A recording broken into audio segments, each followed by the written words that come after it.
Welcome to another journey through time as we explore something intimately familiar yet historically fascinating: sleep. Tonight, we delve into the curious world of medieval slumber, a practice so remarkably different from our modern habits that it might just keep you awake with wonder. Before we embark on this historical drift into dreamland, I invite you to like this video and subscribe if what I create resonates with you. I'm always curious, where in the world are you watching from, and what time is it there?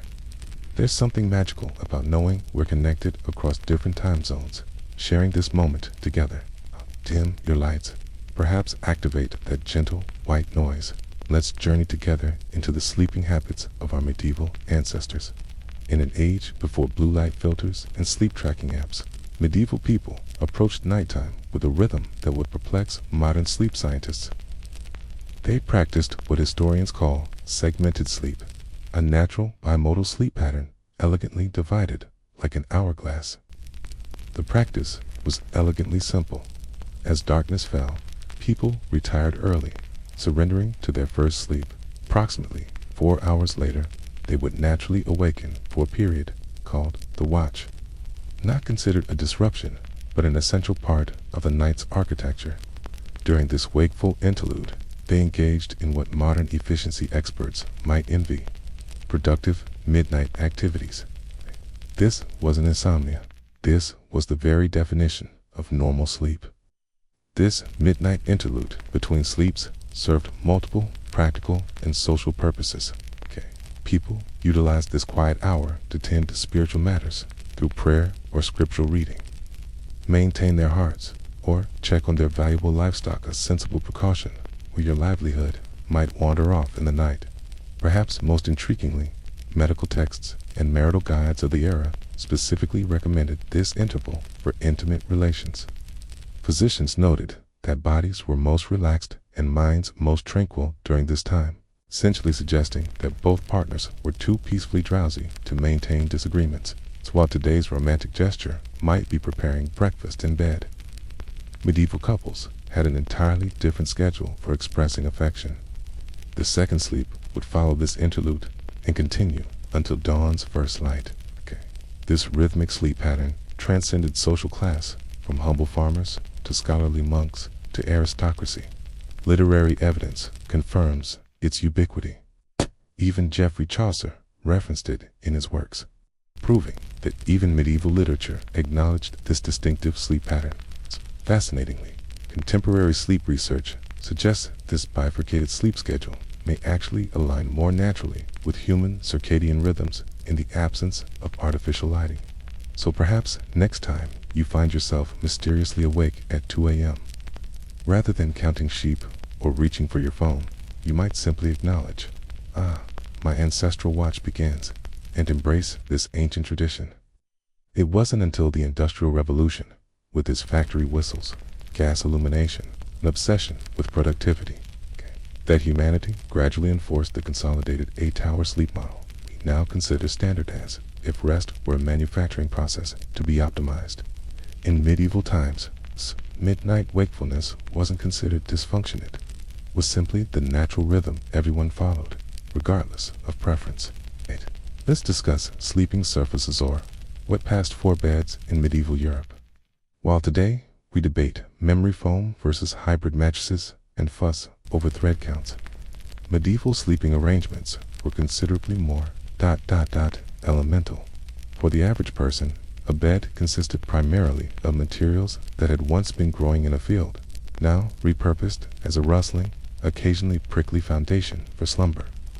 The common sleeping surface was the humble pallet, essentially straw or hay, stuffed into a rough cloth sack, if one was fortunate enough to possess such a luxury.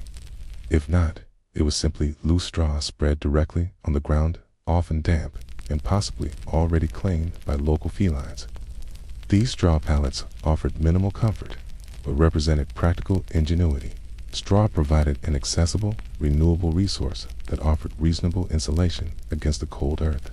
Unfortunately, it also provided exceptional habitat for various unwelcome bedfellows, insects, lice, and the occasional rodent visitor, turning sleep into an exercise in strategic stillness. The medieval sleeper's philosophy toward nocturnal disturbances was stoically pragmatic. If something itched, one endured it. Something bit, one shifted position slightly and hoped for the best.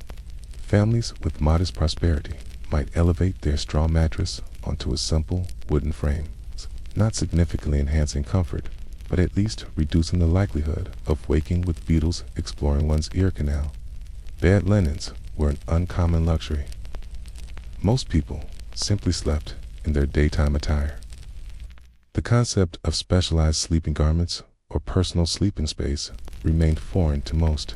Entire households, parents, children, grandparents shared not just rooms, but often the same sleeping surface, creating a jumbled arrangement of limbs and bodies. Overheating. The medieval solution was simple. Shift position until you encountered a cooler relative. The nobility naturally enjoyed considerably more refined arrangements, substantial wooden bed frames supporting feather mattresses, broidered linens, and canopied enclosures to mitigate drafts and discourage insects. These beds represented such significant investments that they were specifically bequeathed in wills inherited treasures passed through generations. To my eldest son, I leave not my lands, but Aunt Matilda's suspiciously lumpy feather bed. For the majority of medieval people, however, beds weren't sanctuaries of comfort, but utilitarian spaces that fulfilled basic requirements, preventing hypothermia, voiding livestock, and perhaps harboring modest dreams of someday resting upon something that neither rustled nor occasionally scurried away. When modern ears hear a nightcap, we envision a comforting beverage sipped before bed, perhaps whiskey or warm milk beside a crackling fire. In medieval times, however, a nightcap was literally that ad cap worn while sleeping, an essential garment rather than a relaxing ritual. These caps addressed a practical challenge in medieval dwellings where insulation was virtually theoretical. Stone walls, thatched roofs full of gaps, and windows covered with oiled parchment or translucent animal horn offered minimal protection against the elements. Central heating. That technology was still centuries away. A loyal dog curled nearby provided a primitive equivalent. To conserve precious body heat, which escapes most rapidly through the head, medieval sleepers donned specialized sleeping caps. These came in various designs, though the quintessential version featured an elongated, pointed shape reminiscent of what we now associate with fairy tale wizards or holiday elves, crafted from wool, linen, or whatever scraps of fabric could be spared from more visible daytime garments. These caps prioritized function over fashion. For men, nightcaps were purely practical. For women, they often served dual purposes, providing warmth, while also maintaining modesty and containing unkempt hair during an era when regular washing was infrequent at best. Beyond these practical aspects, nightcaps carried social significance. In certain regions, married women were obligated to keep their heads covered constantly even during sleep, and a cap's quality, embroidery, or dye might subtly communicate family status. After all, nothing proclaimed prosperity like retiring with an elaborately decorated cone atop one's head. In urban settings, wearing a nightcap while answering the door conveyed a universally understood message: I am not receiving visitors. Medieval nightcaps were frequently complemented by nightshirts, simple, long tunics reminiscent of what Ebenezer Scrooge wore in Dickensian illustrations, minus the ghostly visitations. These garments prioritized practicality over aesthetics, soft and scratchy, frequently inherited, and occasionally prone to catching fire if one ventured too near the hearth.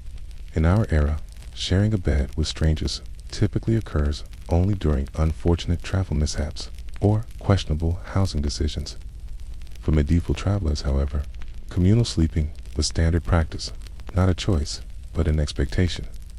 Imagine you're a merchant traveling between towns, a religious pilgrim, or simply someone whose pack animal surrendered halfway to your destination.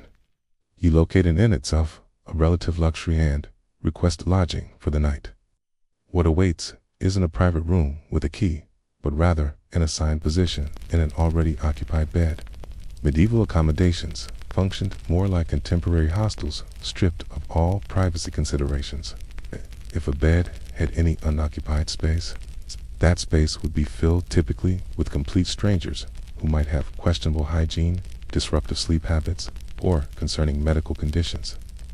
This wasn't considered inappropriate, but rather a sensible allocation of limited resources. A single bed might accommodate multiple travelers, with capacity determined by the bed's dimensions and the innkeeper's interpretation of reasonable proximity. Larger establishments in cities might offer dormitory-style halls with rows of beds packed efficiently together, creating a symphony of snores, coughs, and whispered prayers.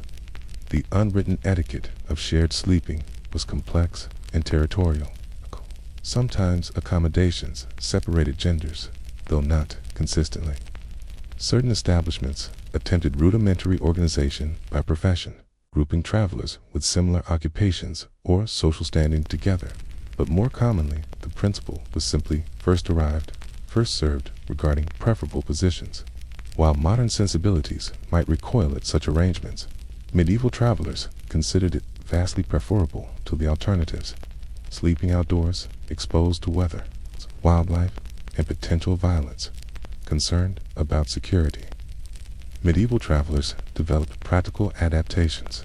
Many slept with valuables secured to their bodies or concealed within their clothing. Some used their belongings as makeshift pillows, creating a primitive alarm system. Movement of one's possessions would instantly alert the owner.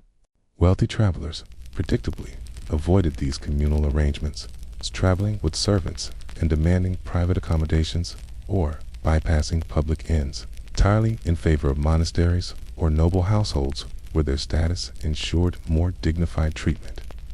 In medieval consciousness, bedtime wasn't merely transitioning to rest, but potentially preparing for eternity. Sleep represented a daily rehearsal for death, a vulnerable state where the soul might depart without warning. Thus, preparing for bed became a spiritual exercise, a nightly insurance policy where the stakes were nothing less than salvation. Medieval people didn't simply fall asleep. They conducted spiritual preparations should they never awaken, explaining the central importance of bedtime prayers. Rather than aromatherapy or meditation apps, medieval sleepers employed confessions, psalms, and devotional practices to ensure their souls were prepared for possible judgment. The logic was starkly practical. Death might claim you during sleep from illness, house fire, demonic visitation, or simply the hazard of existing past age 30 in the 13th century. Therefore, prayers weren't optional comforts, but essential spiritual safeguards. No one wished to appear before divine judgment unprepared, spiritually disheveled, and burdened with unconfessed transgressions. The familiar children's prayer, "If I should die before I wake, I pray the Lord my soul to take," wasn't merely a charming tradition, but essentially a spiritual contract acknowledging death as a nightly possibility. Adults maintained extensive prayer repertoires addressing various spiritual contingencies. Prayers for nights following moral lapses, prayers when sensing malevolent presences in the household, prayers against plague, some directed prayers toward specific patron saints associated with protecting sleepers, celestial guardians stationed between vulnerable humans and spiritual dangers. The most devout religious orders, and particularly conscientious nobles, concluded their day with compline, the final canonical prayer service. Following this liturgy, they observed strict silence, the obligation rarely challenging, since participants were typically exhausted, undernourished, and harboring reasonable anxieties about darkness. Children likewise participated in this spiritual preparation, both for their soul's well-being and as a practical means of occupying them before sleep. Parents reminded children that angels maintained constant vigilance over them, a concept that seems comforting until one considers it resembled supernatural surveillance more than benevolent protection. Medieval bedtime spirituality wasn't primarily about tranquility, but spiritual risk management, essentially a divine security system activated through prayer. You trusted its efficacy even without fully comprehending its mechanics. In the modern world, dreams are often dismissed as neural leftovers of random brain activity, stress manifestations, or the consequence of that midnight cheese plate. But in medieval Europe, dreams transcended mere nighttime entertainment. They were celestial messages with eternal significance. Dreams weren't random mental wanderings. They were divine from God, whispers from saints, temptations from the devil, guidance from your guardian angel, or perhaps consequences of venerating that dubious relic at last week's pilgrimage. Medieval dreamscapes operated as spiritual portals with profound consequences. Divine revelations arrived through heavenly visions, while demonic temptations infiltrated through nightmares. Either manifestation demanded proper attention, perhaps documenting the experience in detail, confessing its contents to cleanse your soul, or undertaking a 3-day fast as spiritual insurance. Theologians, monastics, and self-proclaimed visionaries dedicated considerable intellectual energy to dream interpretation. Comprehensive manuscripts explained these nocturnal symbols. Flames signaled hellfire. Water represented either spiritual purification or eternal damnation. And if you encountered a goat-headed man juggling fish, immediate ecclesiastical consultation was required, possibly followed by relocation. Medieval belief held that your immortal soul remained spiritually active during slumber, making dreamscapes spiritually consequential. This created fascinating moral complexity that seemingly innocent dream about pilfering bread might reveal your waking gluttony or simply reflect mundane hunger.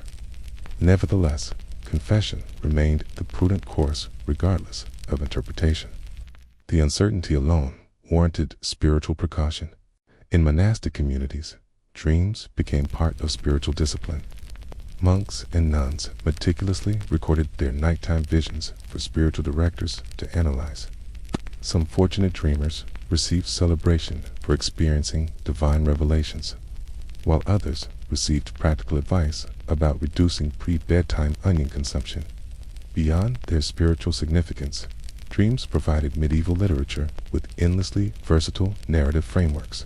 Tale-rig tales frequently featured dream sequences where knights encountered celestial messengers, demonic adversaries, or allegorical creatures delivering virtual-laden poetry. Dreams functioned as the medieval equivalent of immersive entertainment, though with considerably more moral instruction and fewer satisfying conclusions. The Church maintained institutional skepticism about dream interpretation. While acknowledging dreams' potential divine origins, ecclesiastical authorities recognized their potential as demonic deception.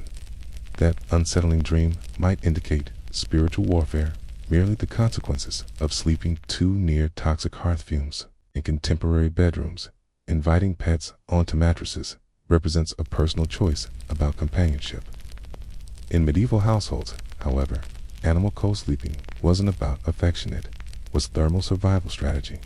Monastic sleeping arrangements emphasized practical austerity, with only a straw mattress.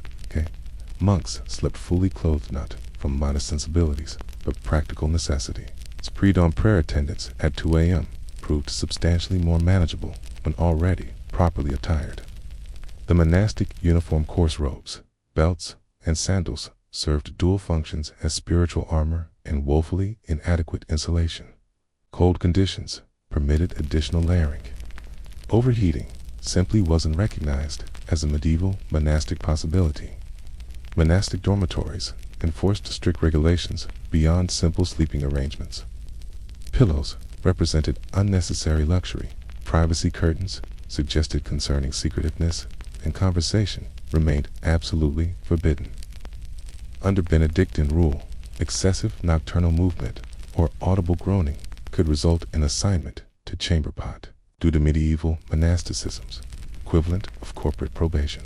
Snoring, however, occupied theological ambiguity, while involuntary, particularly disruptive cases might invite both divine judgment and dormitory resentment. Illumination remained minimal, perhaps a single candle for emergencies. Visual clarity wasn't the objective. Spiritual stillness and sinlessness were paramount concerns. Despite these seemingly harsh conditions, monks conceptualize their Spartan sleeping arrangements as spiritual preparation, training the body through discomfort to prepare the soul for eternity. Sleep wasn't pleasure, but necessity, monitored and regulated like every other aspect of monastic existence. Some particularly dedicated monks practiced sleeping upright against walls to avoid comfort's temptations. Compared to such extreme asceticism, peasant sleeping arrangements, simple straw pallets shared with livestock, almost appear luxurious. After all, pigs provided warmth without imposing spiritual expectations. Consider a practice guaranteed to horrify modern sleep enthusiasts. Voluntary 2 a.m. awakening, not for digital distraction or bathroom necessities, but for communal prayer. In the sacred rhythm of medieval monasteries, this seemingly torturous routine represented spiritual discipline at its most profound. Monks and nuns structured their existence around canonical hours, with matins serving as each day's first liturgical observance. And day here describes night's darkest hour, when even nocturnal creatures remained undecided about wakefulness. The dormitory bell's resonant call, often rung by that night's designated unfortunate, summoned the community of sleep-deprived, habit-wearing souls who processed silently toward the chapel still fully clothed, as monastic life rejected nightwear as unnecessary indulgence. Their only meaningful layering system was spiritual, not textile. Then the stone-walled chapel, illuminated by wavering candlelight that cast elongated shadows across vaulted ceilings. They intoned psalms and recited scriptures while battling the persistent temptation to surrender to sleep while standing, a documented disciplinary issue within monastic communities. Historical records detail punishments for prayer time dozing, typically involving additional chores or prayer obligations. Falling asleep during matins might earn the dubious privilege of leading the next service. Medieval monasticism's version of poetic justice. The service duration stretched from 1 hour to 2 in particularly fervent communities. Imagine maintaining spiritual focus while your body reminds you of the inadequate dinner and actively initiates emergency conservation protocols. Following these nocturnal devotions, monastic communities divided between those permitted to return for second sleep and those in stricter orders who proceeded directly to study or manual labor, bodying holy discipline through agricultural work performed on fragmented rest. Keith's seemingly masochistic schedule served profound spiritual purpose, sacrificing comfort to dedicate night's quietest hours to divine communion, undistracted by daylight's temptations or complete REM cycles. This powerful devotional symbol achieved its intended purpose once participants overcame physical discomforts like numb extremities, respiratory irritation from candle smoke, and Brother Ambrose's perpetually off-key chanting. In contemporary culture, sleeping alone represents independence and personal space, luxury, signifying maturity or relationship preferences. In medieval communities, however, solitary sleeping provoked suspicion, seemed practically irrational, and potentially invited supernatural danger. The fundamental consideration was thermal. Medieval bedchambers lacked effective insulation. Stone walls and inefficient hearths provided minimal temperature regulation, and central heating remained many centuries distant. Consequently, bed sharing represented thermal necessity rather than emotional intimacy. Children routinely slept alongside siblings, parents, and occasionally neighboring children during household visits, resembling modern sleepovers without voluntary participation. Beyond practical warmth, spiritual considerations reinforced communal sleeping. Medieval cosmology viewed nighttime as the devil's operational hours, when isolated souls became particularly vulnerable to temptation or possession. Sleeping companions created spiritual security zones. If supernatural threats materialized, witnesses could intervene or at least share the demonic encounter. For medieval children, nocturnal solitude was virtually inconceivable, not merely for comfort, but because their cultural understanding included ghosts, fairies, and wandering spirits as natural elements of the nighttime landscape. Cautionary tales warned against sleeping alone, as inviting supernatural mischief and spiritual endangerment. Unlike modern bedtime stories concluding with reassurance, these narratives frequently ended with disappearances, or worse.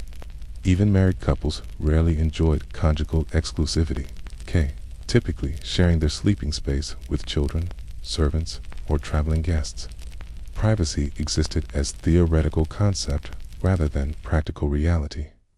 Indeed, the concept of a couple occupying a spacious bed without additional sleepers would have seemed wastefully extravagant or deeply suspicious.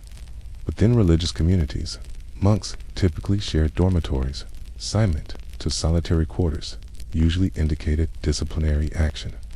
In certain contexts, sleeping alone literally constituted punishment. Medieval logic operated clearly. Solitary sleeping created sin opportunities. Communal arrangements ensured accountability. As you enjoy your private bedroom tonight complete with personal blankets in a space blessedly free from livestock or roams, appreciate the solitude. Medieval sleepers would likely have shared their rest with multiple children, domesticated animals, and extended family members, all contributing to the nighttime symphony of snores. If you've inadvertently dozed off upright during academic lectures, carriage journeys, or medical waiting rooms, you've likely experienced the uncomfortable consequences, neck discomfort, and regretful self-recrimination. Yet, in medieval Europe, vertical sleeping was an unfortunate accident, but deliberate practice. Certain medieval populations, particularly wealthy elites and religious devout, intentionally slept partially upright rather than horizontally. Their motivations combined medical misconceptions, spiritual anxieties, and cultural superstitions. Contemporary medieval medicine promoted the belief that horizontal positioning negatively affected digestion, respiratory function, and humoral balance. In an era when medical practitioners believed sneezing could displace your soul, such reasoning seemed entirely plausible. Vertical sleeping supposedly prevented cerebral congestion, a technical-sounding concern that essentially meant avoiding drowning in nocturnal phlegm accumulation. Spiritual considerations reinforced this practice. Horizontal positioning too closely resembled corpse arrangement. Superstitious believers worried about confusing divine messengers or attracting death's attention by mimicking funerary positioning, objectively irrational. These concerns carried significant weight when local clergy simultaneously provided spiritual guidance and medical consultation. Consequently, medieval sleepers often adopted semi-reclined positions, supported by substantial bolsters, pillows, or wooden headboard structures resembling primitive reclining furniture. Aristocratic bedchambers sometimes featured beds with adjustable supports, creating angled sleeping surfaces perfectly designed for digesting rich evening meals, while remaining vigilant against unexpected demonic intrusions. Devotion took on a whole new meaning for medieval monks. In the most austere orders, slumber became yet another opportunity for spiritual discipline. These devoted brothers would often sleep sitting rigidly upright on wooden benches or pressed against cold stone walls, with nothing more than a thin hood to shield against a chill. This wasn't about health benefits or ergonomics. It was pure, uncompromising discipline. The logic followed a simple, if severe, spiritual equation. Comfort bred dreams. Dreams invited temptation, and temptation led inevitably to sin. Better to endure physical discomfort than risk moral peril. Those who succumbed to sinful dreams found themselves at dawn, confession, bleary-eyed, and penitent. Its practice exemplified medieval monasticism's paradoxical approach to the body, treating physical discomfort as spiritual currency, all based on theological principles that modern sleep scientists might find rather perplexing. While demons and specters haunted medieval imagination, the true nightmares lurking in medieval bedchambers were far more tangible. Fleas, lice, and the notorious medieval bedfellow, the bedbug. These tiny tormentors were not deterred by prayer or piety, afflicting peasant and noble alike with democratic persistence. Medieval hygiene practices created the perfect environment for these nocturnal nuisances. Bathing was an infrequent luxury, laundry a costly endeavor, and soap often concocted from ingredients best left unmentioned. The typical medieval bed stuffed with straw, shared among family members, and occasionally home to livestock seeking warmth, became an unintentional paradise for parasites. The ubiquity of these pests created its own social hierarchy. Among the peasantry, lice and fleas were simply accepted companions in life's struggle. The nobility, despite their luxurious trappings of satin sheets and feather mattresses, fared little better. Wealthier households employed specialized servants, veritable masters of the royal scalp, tasked with the delicate art of delousing their lords and ladies, a peculiar profession that blended intimacy with necessity.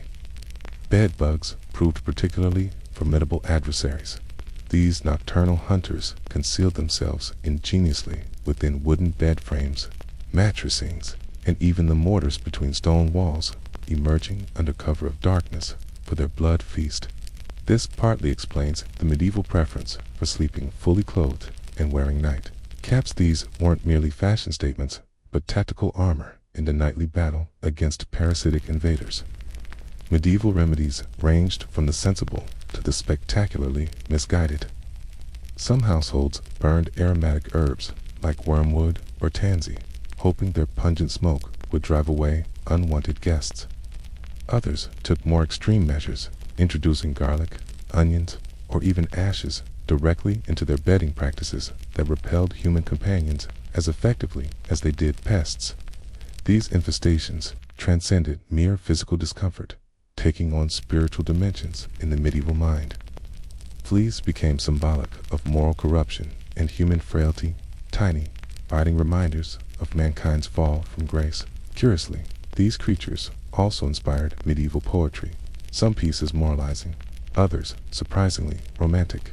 Medieval lovers sometimes likened themselves to fleas, united in blood and intimacy, perhaps history's least appealing romantic metaphor. So while modern sleep might be disrupted by the blue light of devices or urban noise, medieval slumber contended with the persistent itching, scratching, and the unsettling certainty that something was indeed crawling across your skin, because it most certainly was. Our modern sleep aids, weighted blankets, memory foam, and white noise machines seem laughably indulgent compared to medieval knights, who occasionally slept in full battle armor. Yes, you read that correctly.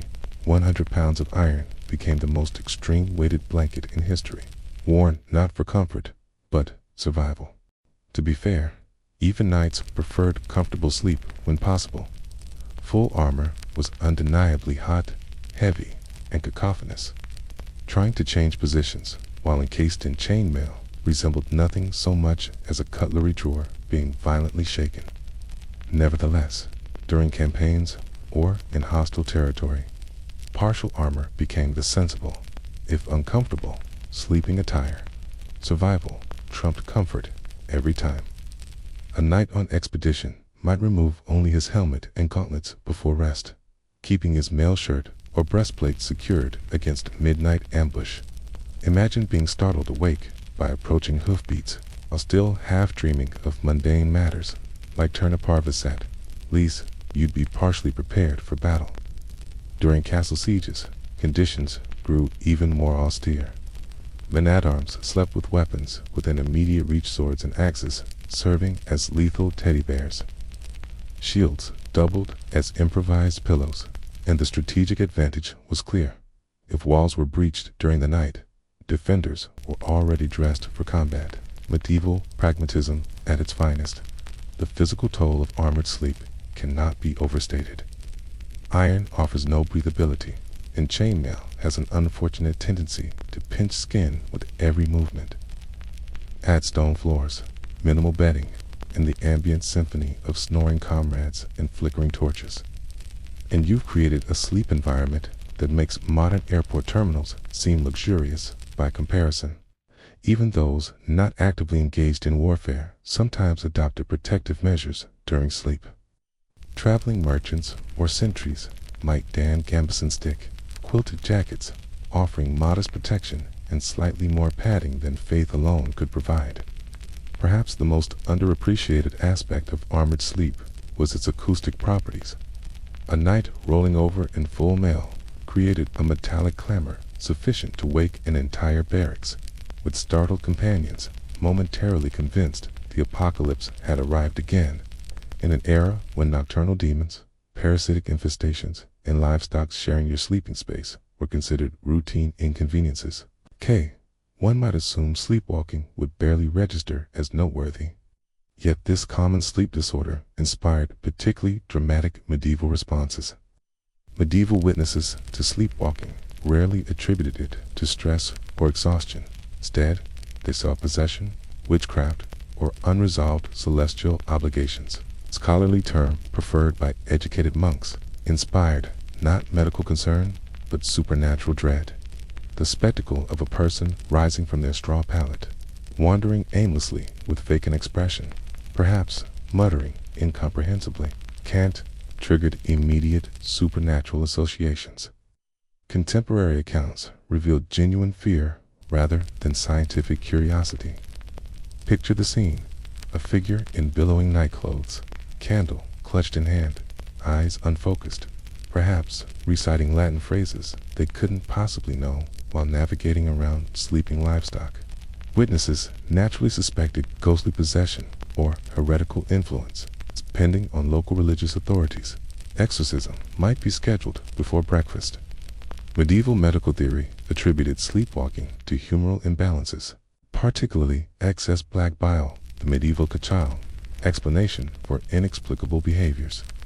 Alternative theories suggested the soul temporarily abandoned the body during sleep, leaving an empty vessel to wander aimlessly like an untethered donkey. Prevention methods ranged from herbal remedies to spiritual interventions.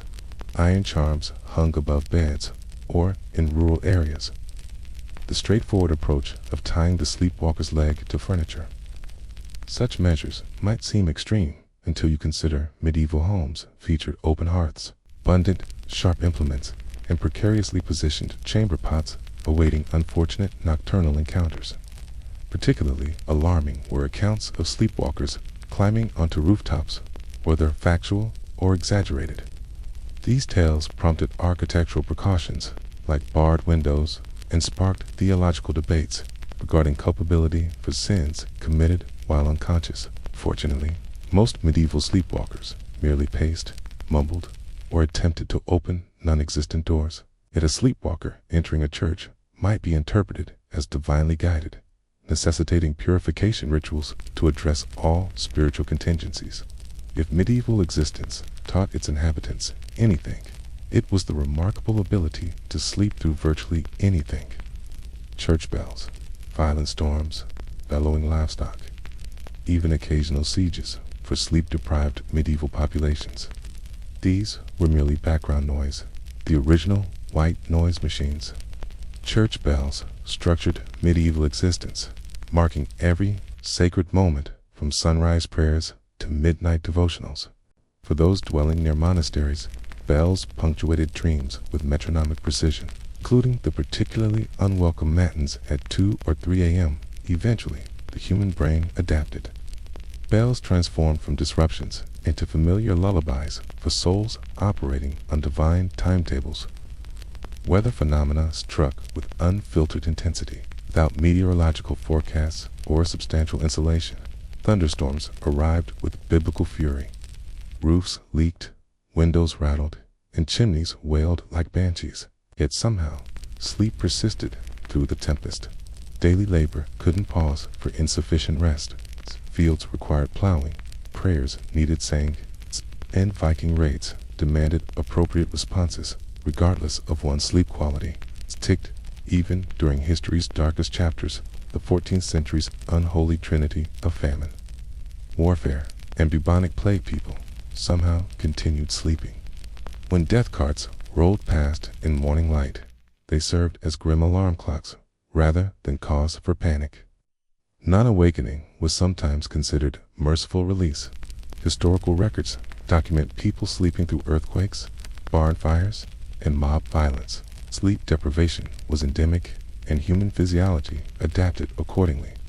After laboring from dawn until dusk, subsisting on minimal nutrition, and navigating daily hazards from mud to taxation to spiritual damnation. Profound exhaustion guaranteed sleep regardless of circumstances. Some even weaponized sleep as psychological escape, confronted with illness, grief, or apocalyptic premonitions. Many simply wrapped themselves in cloaks, whispered prayers, and retreated into slumber. This approach contained its own peculiar wisdom, a medieval version of "I'll deal with it tomorrow." In the bitter winter of 1692, Salem Village in Massachusetts was shrouded in more than snowfall. An atmosphere of tension, suspicion, and insidious fear penetrated the settlement's timber-framed dwellings and frost-covered fields. Salem's Puritan inhabitants lived by strict moral and religious codes, believing themselves divinely appointed to establish a godly community amid wilderness's city upon a hill, under God's watchful eye and Satan's constant threat. Conditions were already precarious. The village had recently separated from Salem town over religious and political disputes. Harvests had failed. Smallpox ravaged nearby settlements. Conflicts with indigenous tribes left psychological scars throughout the community. Interpersonal tensions simmered beneath forced civility property disagreements, inheritance conflicts, and deep-seated prejudice against anyone perceived as outsiders or nonconformists. The harsh New England winter, with its early darkness and bitter cold, created perfect conditions for the impending crisis. The catalyst emerged within Reverend Samuel Parris's household. His 9-year-old daughter, Betty, and 11-year-old niece, Abigail Williams, began exhibiting disturbing behavior, uncontrollable screaming, throwing objects, contorting their bodies unnaturally, and experiencing prolonged, terrified silences. Neighbors whispered of curses. The girls claimed invisible entities pinched and bit them. Bewildered and concerned, Reverend Parris consulted local physician William Griggs, finding no physical explanation for these symptoms. Griggs pronounced the diagnosis that would ignite communal panic: witchcraft. This single pronouncement inflamed fears already smoldering within Salem, in a community where witches represented genuine, malevolent servants of Satan. Such accusations carried devastating weight. If evil forces could infiltrate the minister's own household, what did this portend for the broader community? Encouraged by adults and peers, the afflicted girls began identifying supposed tormentors. Initial accusations targeted social outsiders and marginalized individuals, but accusations would soon engulf respected community members, wealthy landowners, and devout churchgoers. Salem Village was geographically modest, but events unfolding within its boundaries would echo throughout American history. What began as whispered suspicions would culminate in public executions and establish an enduring legacy of collective hysteria that continues to haunt America's historical consciousness. Once witchcraft accusations took root in Salem, they spread with insidious, efficiently subtle, then increasingly suffocating. The afflicted girls, Betty Parris, Abigail Williams, soon joined by Ann Putnam Jr., Mercy Lewis, and others, displayed increasingly dramatic symptoms. They convulsed during court proceedings, screamed during religious services, and claimed to perceive malevolent spirits hovering around specific villagers. These weren't merely childhood fantasies, but public performances that captivated and terrified witnesses. The initial accused represented society's most vulnerable members. Sarah, good, homeless, and reduced to begging, was known for muttering to herself when denied charity behavior interpreted as cursing. Her pipes, smoking, and unpleasant demeanor aligned perfectly with Puritan conceptions of witchcraft, primarily because she defied expectations for proper female behavior. Sarah Osborne had transgressed social boundaries by neglecting church attendance and scandalizing the community through marriage to her indentured servant, following her first husband's death. Such independence from conventional female roles automatically rendered her suspect. Tituba, enslaved within Reverend Parris's household, presented the most exotic target. Caribbean origins, distinctive storytelling traditions, and unfamiliar cultural practices frightened provincial villagers. Under intense pressure, likely including physical coercion, Tituba confessed to witchcraft. Rather than resolving suspicions, her confession intensified them. She described encounters with a tall, black-clad figure who demanded her signature in a mysterious book. She reported visions of unusual animals, yellow birds, crimson cats, and spectral hounds. Most damaging was her assertion that other witches operated within Salem. This confession provided exactly what authorities sought. Tituba validated their fears. Accusations multiplied exponentially. New suspects emerged weekly. Neighbors denounced neighbors. Long-standing grudges transformed into allegations of supernatural assault. Property disputes metamorphosed into claims of demonic interference. Sudden livestock deaths became evidence of witchcraft. A baby's cries during prayer indicated diabolical influence. Fear spread so effectively that even the innocent remained silent. Defending accused witches invited immediate suspicion. Safety lay in silence, allowing accusations to proliferate unchallenged, ensnaring the community in an invisible web of paranoia. As accusations mounted and Salem approached collective hysteria, colonial authorities intervened. Governor William Phipps, recently appointed and determined to maintain order, established a specialized tribunal to address the escalating crisis. His court of Oyer and Terminer became an instrument for fear-driven justice rather than objective legal proceedings. The court convened in Salem town during June 1692, operating under rules distorted by collective panic. Rather than requiring tangible evidence or reliable testimony, it permitted a far more dangerous standard: spectral evidence. This allowed testimony claiming a spiritual manifestation or apparition of the accused had tormented the victim. Effectively, if someone claimed to have seen your ghostly form strangling them in dreams, this constituted admissible evidence, despite the accused potentially being asleep in church or miles distant during the alleged assault. Such claims proved impossible to cross-examine or disprove. Children suddenly wielded unprecedented judicial power as primary witnesses. Their seizures, shrieks, and gasps during proceedings grew increasingly theatrical. Mary Walcott became notorious for collapsing into convulsions whenever suspected witches entered the courtroom. If defendants looked toward her, she screamed. If they averted their gaze, her reactions intensified. These performances transfixed observers, including influential jurists like Judge Samuel Sewell and Chief Justice William Stoughton, who accepted such displays as legitimate evidence. Legal representation remained non-existent. The concept of defense attorneys hadn't yet emerged in colonial jurisprudence. Accused individuals stood alone against collective hysteria. Denying charges provoked violent reactions from the afflicted girls. Confessing might spare execution, but required naming additional accomplices. The system effectively rewarded false testimony while punishing silence or protestations of innocence. The proceedings evolved into public spectacles, attracting visitors from neighboring communities. Defendants entered courtrooms in chains, often bewildered, frequently impoverished, and almost universally powerless against the judicial machinery.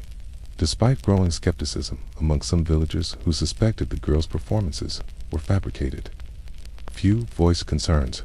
Publicly questioning court proceedings implied challenging divine authority. In Salem, rational judgment had retreated, while legal proceedings reflected communal fear rather than justice. On June 10, 1692, Salem's gallows claimed its first victim, Bridget Bishop. Her controversial reputation made her particularly vulnerable. Known for wearing vibrant red clothing, operating a tavern, and previously facing witchcraft accusations, she represented everything Puritan society found threatening in independent women. During her trial, neighbors testified that her spectral form pinched them during night hours, that infants died following her passing, and that she possessed enchanted dolls. Despite her consistent denials, the court pronounced her guilty. She was led to Gallows Hill, a desolate, wide-swept elevation outside Salem. Without prayer or compassion, the execution proceeded. As the rope tightened and spectators watched, this initial hanging activated a mechanism of judicial killing that would operate with terrible efficiency. Executions accelerated thereafter. On July 19th, 5 women met identical fates: Sarah Good, Susanna Martin, Rebecca Nurse, Elizabeth Howe, and Sarah Wilds. Smee enjoyed previous community respect. Rebecca Nurse's case proved particularly shocking. An elderly, devout woman widely admired throughout Salem. Initially, jurors found her not guilty, but under intense pressure from the court and the afflicted girl's renewed convulsions, they reversed their verdict. Nurse's final declaration echoed across Gallows Hill with prophetic gravity. "I am as innocent as the child unborn." Her words went unheeded. The noose showed no discrimination. August brought additional executions. September 22nd marked the deadliest implementation of justice, with 8 individuals hanged simultaneously. Among them was Martha Corey, who had earlier expressed skepticism regarding the trials. Scuffers head Priles. Corey, whose fate proved uniquely horrific, refusing to enter a plea that would allow trial proceedings. Giles faced an ancient English punishment: Peen, Forte, et. Dure. Over 3 agonizing days, stones were progressively piled upon his chest. According to enduring legend, his final words were simply, "More weight." When hysteria finally subsided, 19 people had been hanged, 1 pressed to death, and at least 5 perished in prison awaiting trial. Dozens offered false confessions to preserve their lives. To over 200 faced accusations. Gallows Hill cast long shadows across Salem, not merely physical shadows, but spiritual darkness that penetrated every household. Fear had supplanted law, and justice, traditionally depicted blindfolded, had been led to its own execution. While public executions dominated historical attention, hundreds of accused individuals languished in overcrowded, unsanitary prisons awaiting judgment or divine intervention. Salem's modest jail proved inadequate. Suspected witches were distributed among facilities in neighboring communities like Ipswich and Boston, chained to walls, malnourished, freezing, and largely forgotten. Most defendants weren't social outcasts or genuinely suspicious characters, but ordinary community members, neighbors, friends, parents, children. Their actual transgressions typically involved land disputes, personal conflicts, or simply owning property coveted by accusers.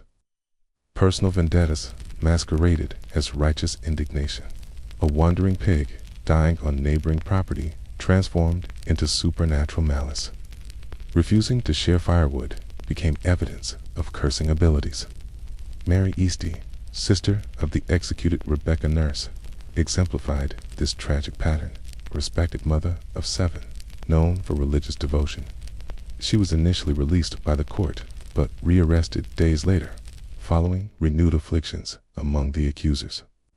Governor Phipps, increasingly troubled by the swelling tide of criticism and mounting chaos, finally intervened decisively. In October 1692, he dissolved the court of Oyer and Terminer with a single stroke, abruptly halting all pending executions and trials. The pendulum of public sentiment had swung dramatically. Ministers who had once maintained a complicit silence or even fanned the flames of hysteria now found their voices in opposition. Increase Mather, one of New England's most venerated theological minds, delivered a damning critique of spectral evidence that had been the cornerstone of convictions. "It were better," he declared with moral clarity, "that 10 suspected witches should escape than 1 innocent person should be condemned." A revolutionary proposition in a community that had, for agonizing months, embraced precisely the opposite philosophy. The very villagers who had once gathered eagerly at hangings now averted their eyes from mention of the trials. Salem's jails remained crowded with accused witches, but the town's bloodthirst had waned considerably. Respected community pillars began appearing on accusation lists alongside the marginalized. The absurdity of the proceedings became impossible to ignore. The scales fell from Salem's eyes as they surveyed the fresh graves of neighbors whose only crime had been vulnerability or nonconformity. What had seemed like divine justice now revealed itself as collective madness. Confessions, once flowing freely under torture and coercion, suddenly ceased. Some accusers quietly recanted, others simply vanished from public scrutiny. Those who had been the loudest inquisitors now walked with downcast eyes through the village streets. Fear hadn't disappeared, it merely exhausted its destructive potential. Salem, like a fever-patient awakening, bruised and disoriented, yearned now for stability rather than spectacle. By late 1692, the judicial apparatus that had engineered the hysteria began crumbling under the weight of its own grotesque contradictions. With the notorious court of Oyer and Terminer dismantled in October, colonial authorities established a more judicious tribunal, the Superior Court of Judicature, early 1693. The transformation was immediate and profound.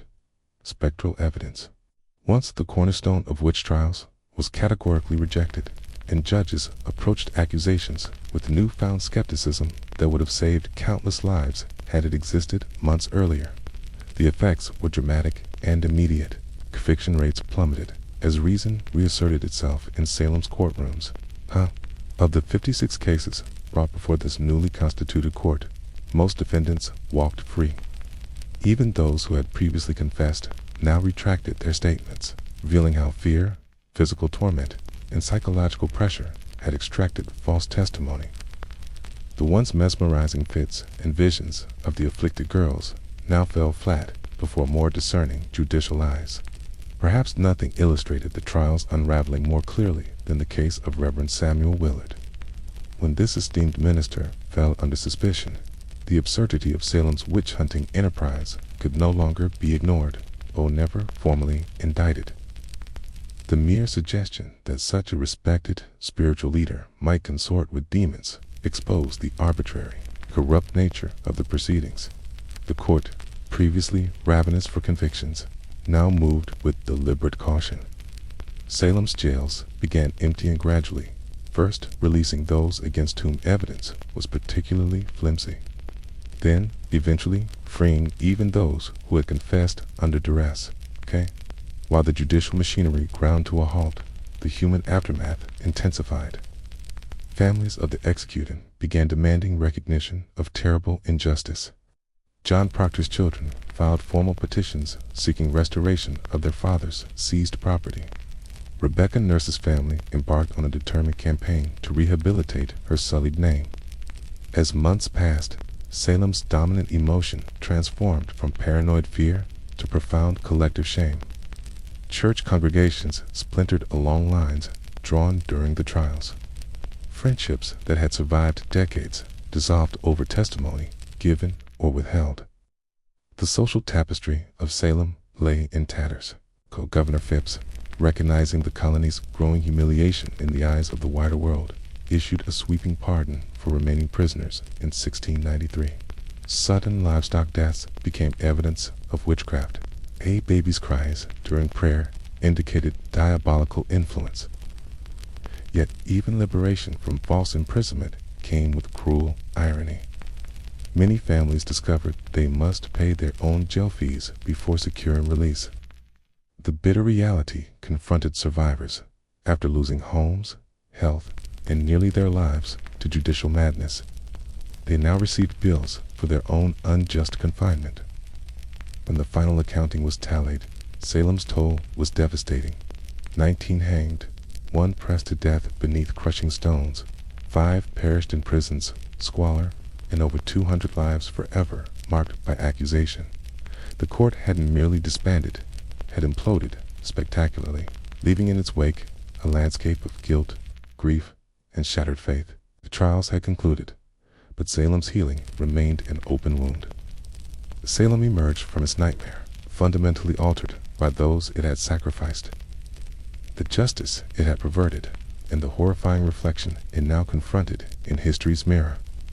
Though the gallows stood empty and prison cells vacant, peace remained elusive.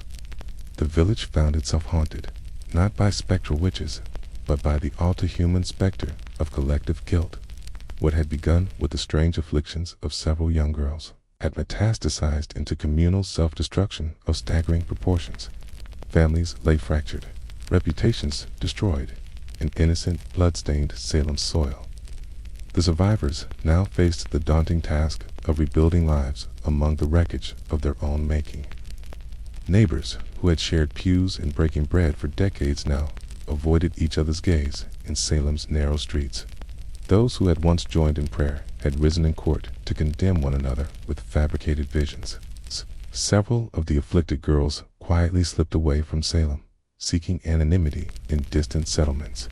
Others retreated from public life entirely. A rare few found the courage to acknowledge their role in the tragedy. In 1706, Ann Putnam Jr., one of the primary accusers, stood trembling before her congregation to publicly repent, attributing her false testimony to delusion by Satan. For most participants, however, the damage inflicted defied language's capacity to express remorse. Among the court officials who had orchestrated the judicial catastrophe, Judge Samuel Sewall distinguished himself through extraordinary moral courage. In an unprecedented act of public contrition, he rose during a 1697 church service while a minister read aloud his confession of grievous error and plea for divine forgiveness. This remarkable moment of accountability stood in stark contrast to a community where most preferred to bury memory alongside victims. The ghosts of Salem's past refused to rest quietly. Those who had lost loved ones to the gallows now sought justice of their own, not vengeance, but recognition. Year after year, petitions arrived at the Massachusetts government's doorstep. Heartfelt pleas from families seeking official pardons, the return of confiscated property, and public acknowledgement of their relatives' innocence. The wheels of restitution turned slowly, grinding against the resistance of shame and denial. Finally, in 1711, the colony passed legislation that restored the good names of many victims and offered modest financial compensation to their heirs. Yet even this belated justice was incomplete. The families of Giles, Corey, and John Proctor, among others, found themselves excluded from this first wave of redemption. Salem village itself could not bear the weight of its infamy. In time, it shed its tainted name like a snake's skin, rebranding itself as Danvers in a futile attempt to escape its past. Gallows Hill, that blood-soaked ground where 19 innocent souls had been wrenched from life, remained unmarked, as if erasing the physical reminder might somehow erase the deed itself. But such historical amnesia proved impossible. The memory of Salem's madness lingered in the hushed tones of sermons, in the folklore whispered on winter nights, in the uncomfortable silences that still fell between families whose ancestors had stood on opposite sides of the accusation line. Salem had discovered, too late, that the true curse wasn't witchcraft at all. It was the unholy trinity of fear, pride, and unchecked power, a curse that would haunt the town long after the hanging robes had rotted away. 3 centuries have passed since Salem's gallows fell silent, yet the witch trials echo through time with unsettling clarity. They speak to us not merely as historical curiosity or a cautionary footnote, but as a mirror reflecting our own society's fragile relationship with truth, justice, and mass hysteria. What transpired in 1692 was no simple outbreak of superstition. It represented the complete collapse of reason, compassion, and judicial integrity when confronted with the intoxicating power of collective fear. The tragedy's most disturbing revelation lies in its ordinary participants. These weren't monsters or fanatics, but everyday people, farmers with soil under their fingernails, midwives who had delivered generations of Salem's children, respected ministers who had offered spiritual comfort for decades. They transformed into persecutors simply because they believed too readily and questioned too rarely.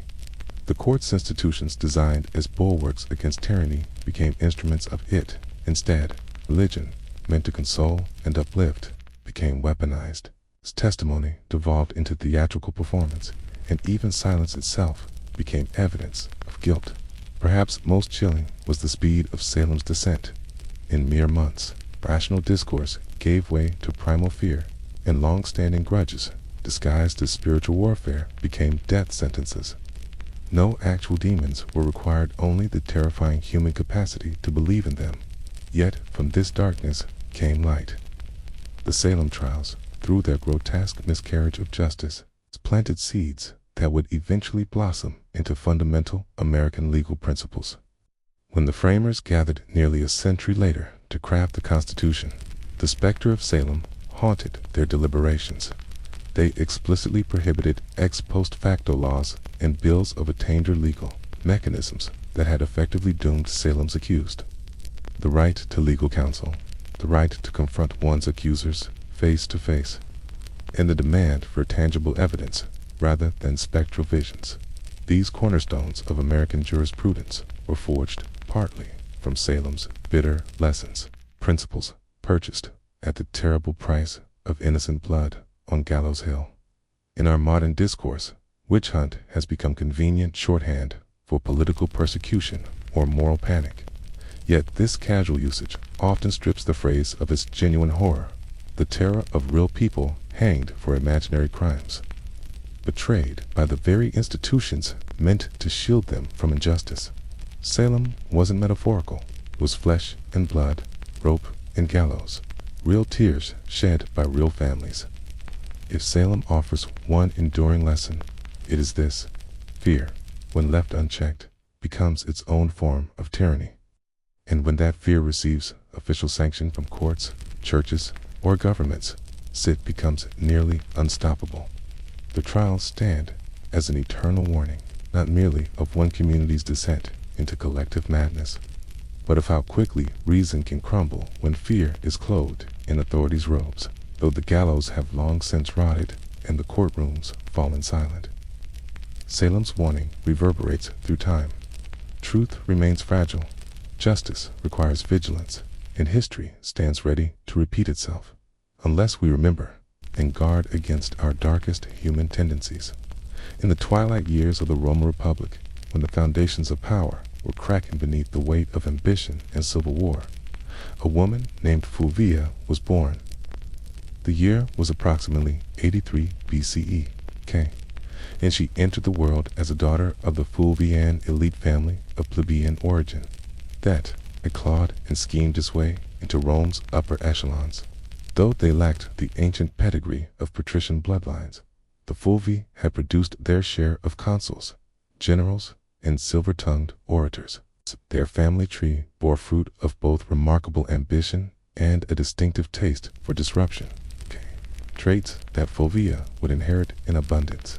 Her father, Marcus Fulvius Bambalio, cut an unremarkable figure in Rome's political landscape, remembered more for his halting speech than any political achievement. His unflattering nickname, Bambalio, directly mocked his stammer. But where her father faltered in words, Fulvia would command them. From childhood, she inhabited the nerve center of Roman power politics. In her family's atrium, senators debated policy while sipping watered wine. Generals plotted campaigns between courses and dinner, and the currency of influence, favor, threat, and alliance was exchanged as freely as gossip. Young Fulvia observed it all, learning that true politics wasn't merely conducted in the forum's bright sunlight, but in the shadows of marriages arranged for advantage. Funerals transformed into political theater, whispered rumors that could destroy careers, and backroom deals sealed with gold and blood. Elite Roman women were expected to embody a specific ideal: cultured yet demure, educated yet deferential, influential yet invisible. They were to be the silent backbone of great men's ambitions. Fulvia, which shattered this mold with spectacular defiance, blessed with wealth that granted independence, an education that honed her mind like a weapon, and family connections that opened doors to powers in her chambers. She recognized her advantages and wielded them without apology, though the historical record offers tantalizingly few glimpses of her early years. Her later actions reveal a woman of extraordinary political acumen, unflinching courage, and ruthless clarity of purpose. Fulvia was no background figure content to whisper suggestions from behind the curtains. She possessed a commanding presence, a strategist's mind, and an unquenchable determination to exercise power directly in Rome's male-dominated political arena. She came of age during Rome's most turbulent era. The Republic was unraveling thread by bloody threads. Civil wars erupted with increasing frequency. Populist demagogues challenged aristocratic privilege, and military strongmen like Sulla, Pompey, and Caesar accumulated unprecedented personal power. Traditional Republican values and institutions were collapsing under the weight of ambition and violence. The old certainties were dying, and in this chaotic crucible, Fulvia's character was forged. Lesser spirits might have retreated from such disorder, seeking safety in conformity. Fulvia, instead, learned to harness chaos as her element. Her formative years didn't produce the modest matron that Roman tradition venerated. They created a woman who viewed politics not as forbidden masculine territory, but as a battlefield she was born to dominate. She would eventually marry 3 powerful men, each one a radical player in Rome's revolutionary drama. Yet, Fulvia wouldn't merely attach herself to power, she would exercise it directly, commanding armies, orchestrating revolts, and ultimately becoming the first Roman woman to appear on coinage, not disguised as some goddess, but portrayed as herself. Rome's rigid traditions and male power structures weren't prepared for Fulvia, but she had prepared herself exquisitely for them.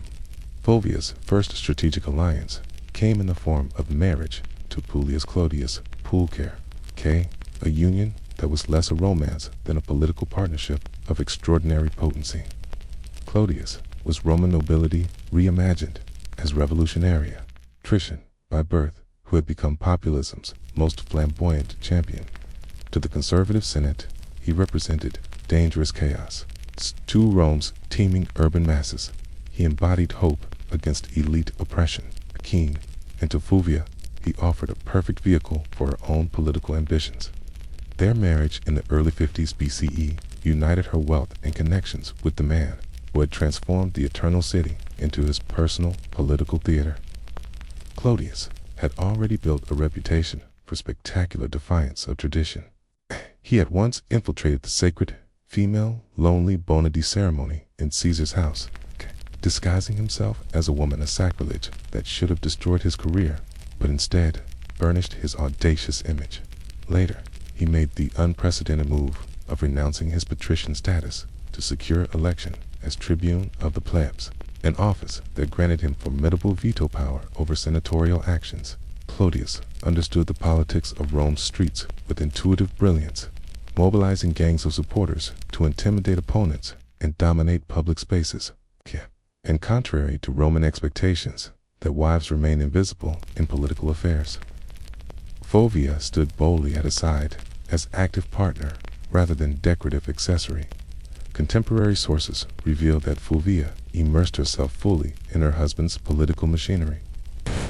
She engaged directly with his supporters, maintained a visible presence during his campaigns, and transformed their household into the operational headquarters for Clodian politics. Together, they pioneered a new model of Roman political partnership, brazenly populist, unapologetically confrontational, and strategically inseparable.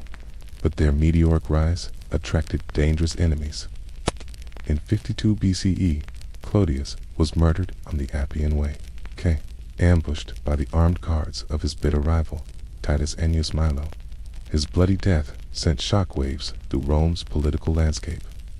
But those who expected his widow to retreat into traditional feminine mourning grievously misunderstood Fulvia's nature. She orchestrated a funeral that transformed personal loss into political spectacular masterclass in emotional manipulation that historians still analyze today.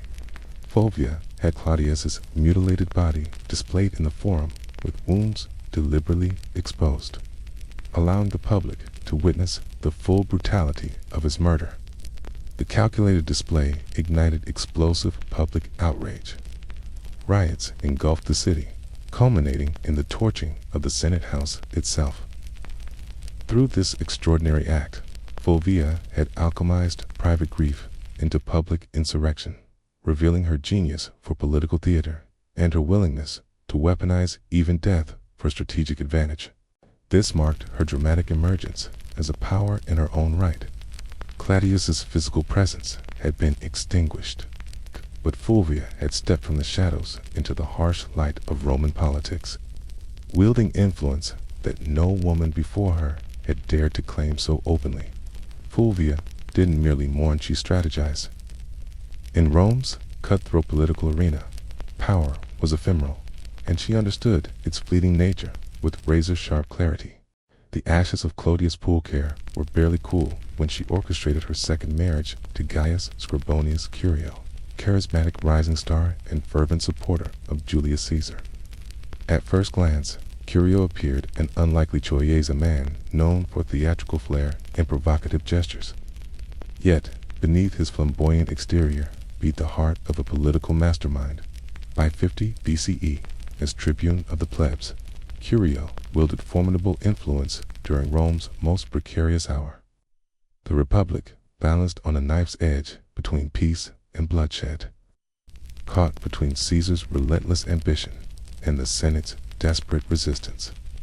Fulvia recognized in Curio not merely a husband, but a strategic alliance, a bridge to power's next configuration. This was calculated statecraft, not passionate romance. With Claudius's death, she required a new political vessel, someone who could both inherit her first husband's populist mantle and offer direct access to Caesar's inner circle. Curio provided both. Fulvia embedded herself even deeper in Rome's power structure. She didn't simply attach herself to the movement, she became its architect. With masterful precision, she maintained Claudius's supporter network, rebranding their loyalty under Curio's leadership while keeping the urban masses politically mobilized. But Rome's foundations were cracking beneath them. The smoldering rivalry between Caesar and Pompey erupted into open civil war. And Curio, ever the loyalist, plunged headlong into the conflict on Caesar's behalf. Even as conflict engulfed the Republic, Fulvia's political engagement never wavered. She orchestrated support networks and managed resources for her husband's military ventures with remarkable efficiency. Curio led a fateful expedition to Africa to secure Caesar's southern flank mission that ended in catastrophe. Ambushed by King Juba of Numidia's forces, Curio perished in a brutal defeat that saw his entire army annihilated. For the second time, Fulvia was widowed by Rome's violent politics. Again, Rome held its breath, expecting this twice-bereaved woman to retreat into obscurity. Again, Rome underestimated her. Curio's death didn't diminish Fulvia, it hardened her resolve. Her reputation crystallized into something unprecedented, a political widow of extraordinary resilience. She had now buried two husbands to Rome's civil bloodshed, to men who had championed populist causes against entrenched power. Yet Fulvia's story was far from complete. Her most audacious chapter, most formidable partnerships still awaited. Fulvia's third and most consequential marriage united her with Mark Antony, Caesar's fiercely loyal general and political heir apparent. Their union, forged around 47 BCE, transcended mere matrimony, yet was a fusion of political ambition and tactical necessity. By now, Fulvia had established herself as the unrivaled mistress of Roman street politics. Antony, ascending meteorically through military ranks and political offices, desperately needed her urban network and tactical acumen. Together, they formed perhaps the most politically lethal partnership of the late Republic. By the time they exchanged vows, Fulvia was a woman tempered by blood and betrayal. She had buried two powerful husbands and outmaneuvered countless rivals. Antony brought his own notorious reputation, a man of insatiable appetites for wine, gambling, and women whose personal excesses were as legendary as his military prowess. Yet, in Fulvia, he recognized something beyond the conventional aristocratic wife. She could safeguard his interests, maintain his complex web of alliances, and command loyalty from his supporters during his frequent absences on campaign. Even Antony, with his brash disregard for tradition, understood her extraordinary value.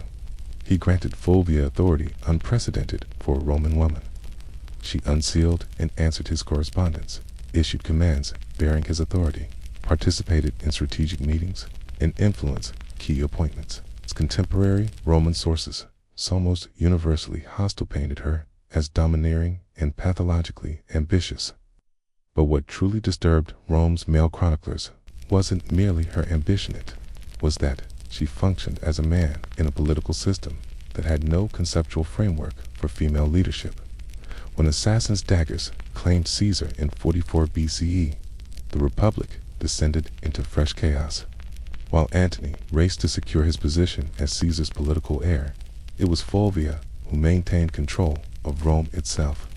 As Antony joined Octavian and Lepidus in forming the Second Triumvirate, Fulvia operated as his de facto regent in the capital, managing patronage networks, coordinating with street gangs, and ensuring Antony's political machine remained well-oiled. She even brokered Antony's temporary reconciliation with Octavian by arranging the marriage of her daughter, Clodia, to the young-era diplomatic union, destined for spectacular failure. In public life, Fulvia appeared not as Antony's demure wife, but as his political equal.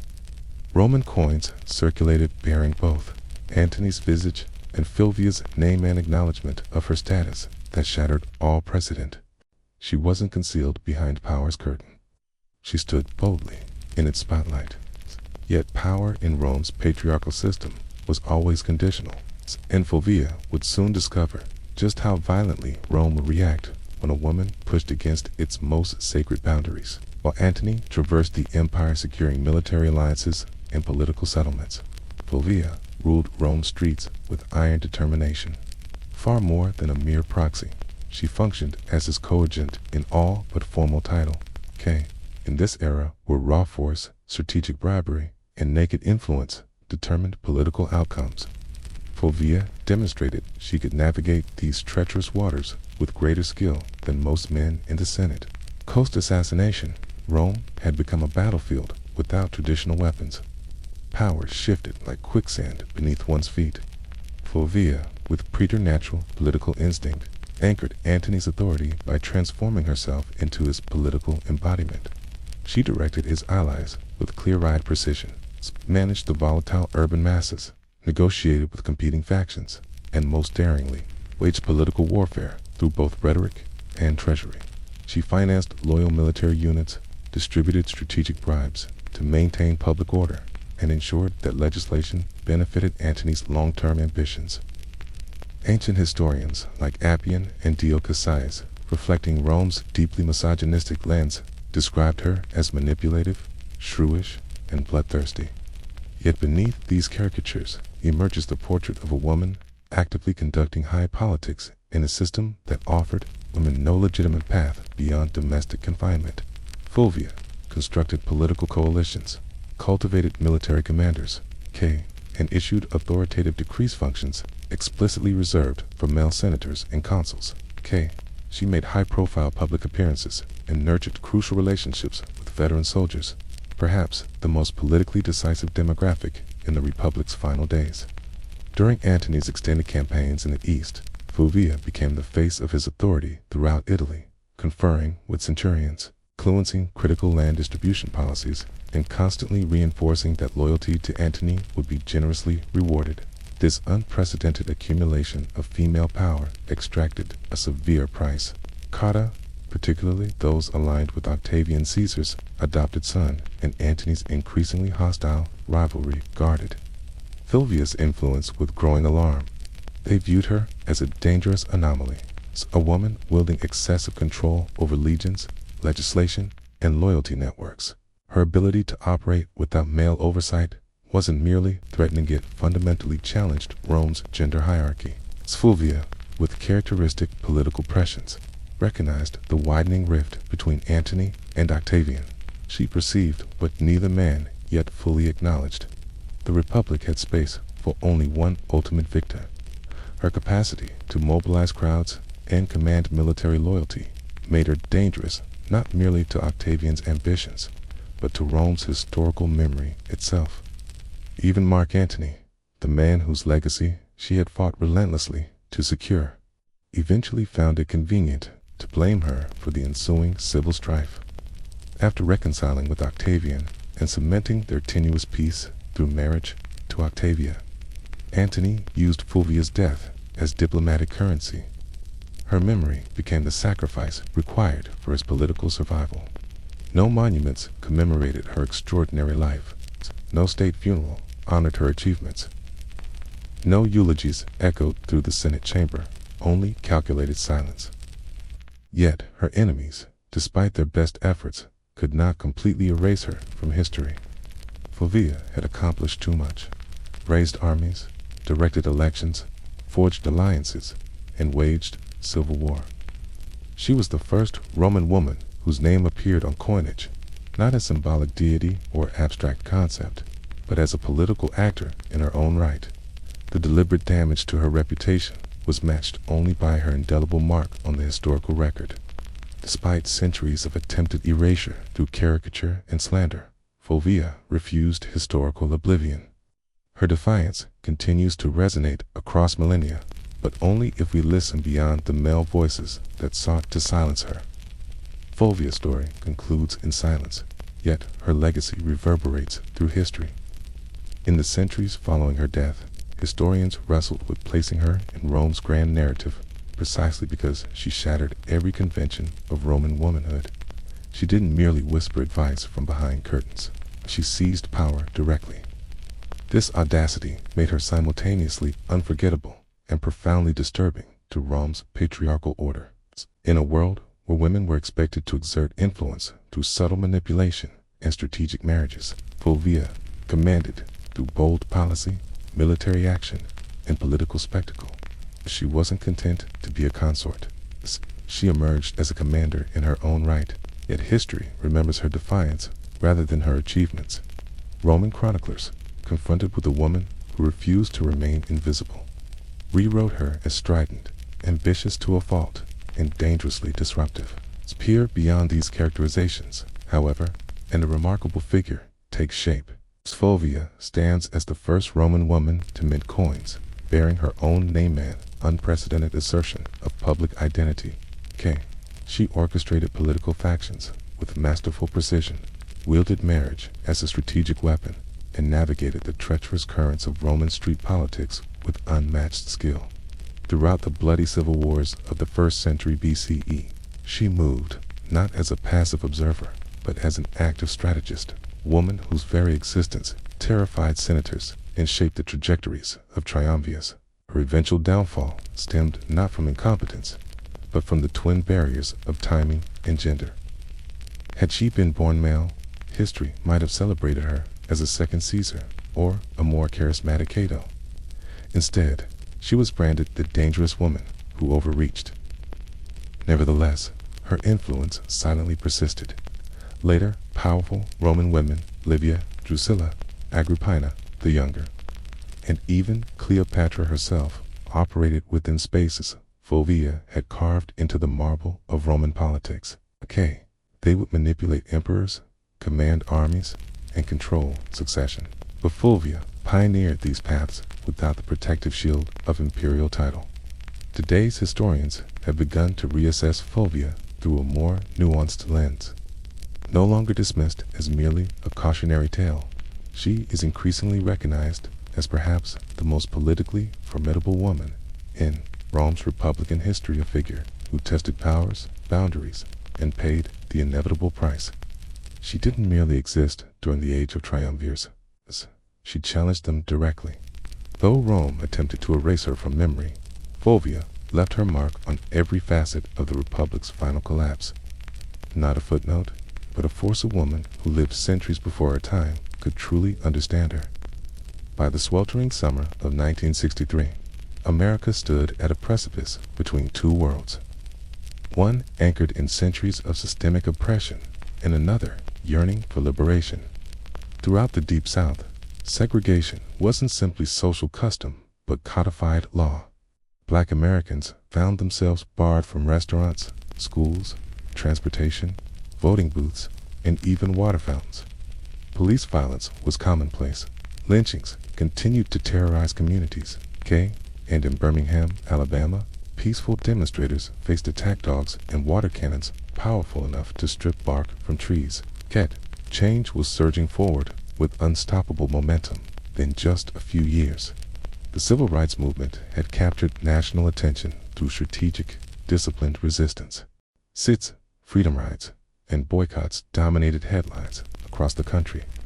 Leaders like Rosa Parks, Medgar Evers, and John Lewis had transformed from individual activists into living symbols of courage and determination. The March on Washington emerged not from a single moment of inspiration, but from a tidal wave of collective frustration and indomitable hope. Black Americans had exhausted their patience with incremental progress. They now demanded full civil rights, and they resolved to make their voices reverberate through the marble corridors of power in the nation's capital. The concept of a mass demonstration in Washington had circulated for decades. Philip Randolph, the pioneering labor organizer and civil rights visionary, had first proposed such a gathering in the 1940s, intending to pressure President Roosevelt to desegregate America's defense industries. That demonstration never materialized. Roosevelt preemptively signed an executive order addressing some demands, but 1963 presented stakes of unprecedented gravity. Randolph, working alongside other civil rights titans, including the brilliant strategist Bayard Rustin and the eloquent Dr. Martin Luther King Jr., resurrected the vision with expanded scope. This time, they marched not merely for employment, but for fundamental human dignity, for voting rights, educational equality, fair wages, and most crucially, for the elemental right to live without fear. More than a dozen major civil rights organizations united despite their significant tactical and philosophical differences, recognizing the transformative power of presenting a unified front. The machinery of organization began turning with remarkable precision. Buses were chartered, flyers circulated through church basements and community centers. Word spread faster than newspapers could report it. And across America, black citizens prepared for what would become a watershed moment in the nation's moral evolution. The dream was materializing, one determined step at a time. Coordinating a protest in Washington presented formidable challenges under any circumstances, but planning one anticipated to draw over 100,000 participants bordered on the impossible. The logistical complexities were staggering. Food, hydration, transportation networks, sound amplification, sanitation facilities, medical support, governmental permits, crowd management, and contingency planning. Yet, somehow, through sheer determination and organizational brilliance, these obstacles were methodically overcome. At the epicenter of this meticulously controlled chaos stood Bayard Rustin, man whose tactical genius often remained hidden because his identity as an openly gay black man in 1960s America made him politically vulnerable. Rustin had studied nonviolent resistance directly from Gandhi's disciples in India. He had endured imprisonment, physical assault, and relentless FBI surveillance, yet remained undeterred. He envisioned the March on Washington as the ultimate demonstration of disciplined, nonviolent protest, executed with the precision of a military campaign, but the spirit of moral witness. In just 8 weeks of time frame that would challenge even modern event planners with digital tools, Rustin and his team transformed concept into reality. The demonstration received its official title, the March on Washington for Jobs and Freedom. This dual emphasis was deliberate and strategic, linking racial justice inseparably with economic opportunity, while Dr. King would later emerge as the day's most remembered voice. It was Randolph and Rustin who ensured the march's demands addressed both civil rights and economic justice, unemployment, minimum wage legislation, and workers' protections alongside desegregation and voting rights. Behind the scenes, tension simmered within the Kennedy administration.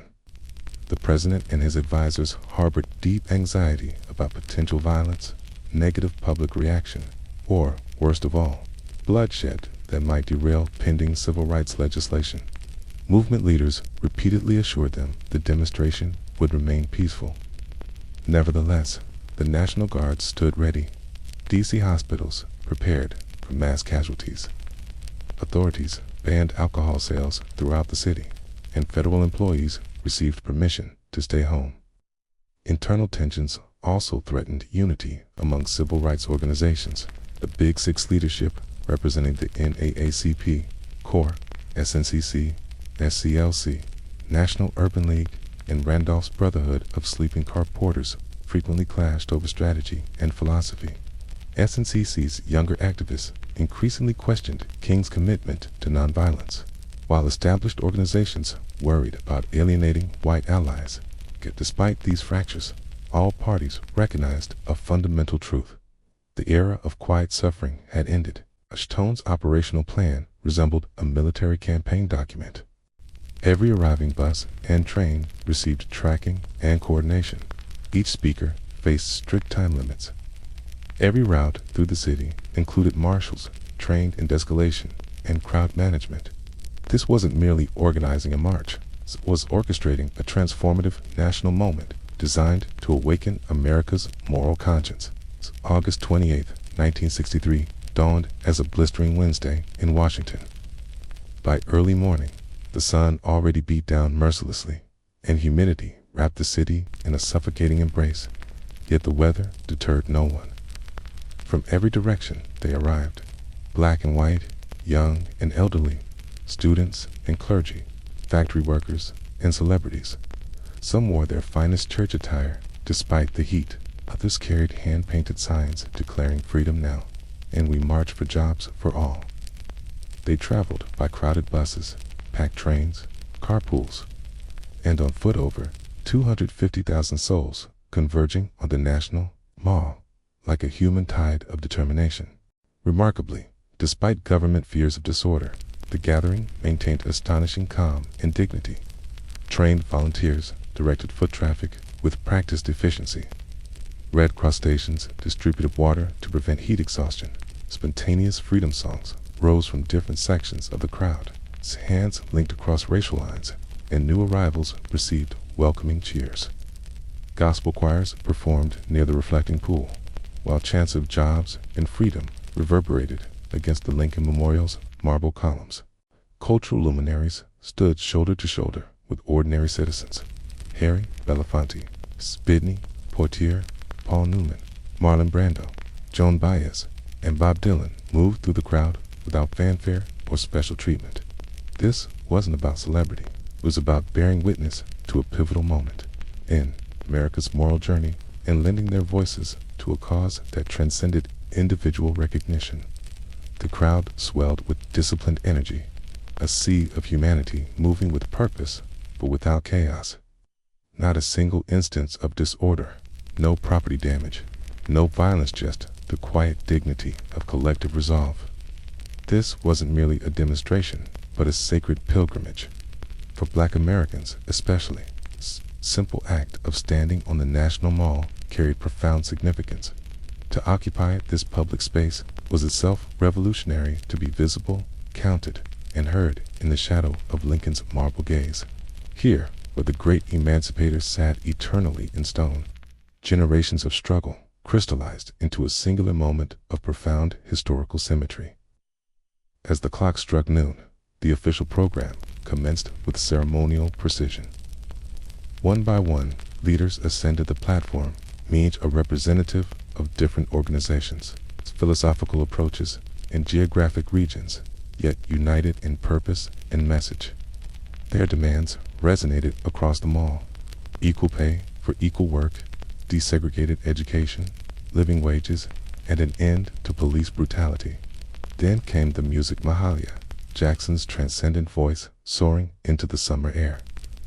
Marian Anderson, who had once been barred from Constitution Hall because of her race, now stood before hundreds of thousands, her voice carrying the weight of history as it filled the vast open sky. With each passing hour, anticipation intensified throughout the crowd, the tension of unrest, but the electric expectation of witness. The figure everyone awaited had yet to speak, and in that waiting was the collective understanding that when he did, the world would pivot on his words. This wasn't simply an event being recorded. It was legend taking shape, minute by sacred minute. By mid-afternoon, a reverent hush fell over the gathering, not from fatigue, but from the instinctive recognition that a pivotal moment approached. In the dappled shade of the Lincoln Memorial, Dr. Martin Luther King Jr. moved toward the microphone with deliberate steps. His dark suit was immaculate, his tie precisely knotted, his expression a study in tranquil determination that barely contained the spiritual fire burning within. In his hands lay typed remarks, carefully crafted with advisors the previous night. Yet what would echo through history wasn't what had been meticulously prepared. It was what would emerge spontaneously from the depths of his vision. He began with methodical power, laying bare the brutal realities of segregation, violence, and broken American promises. 100 years later, he declared, invoking the Emancipation Proclamation, the Negro is still not free. His voice modulated with the rhythmic cadence of the pulpit rising and falling, employing repetition and strategic silence, not as rhetorical devices, but as instruments of moral clarity.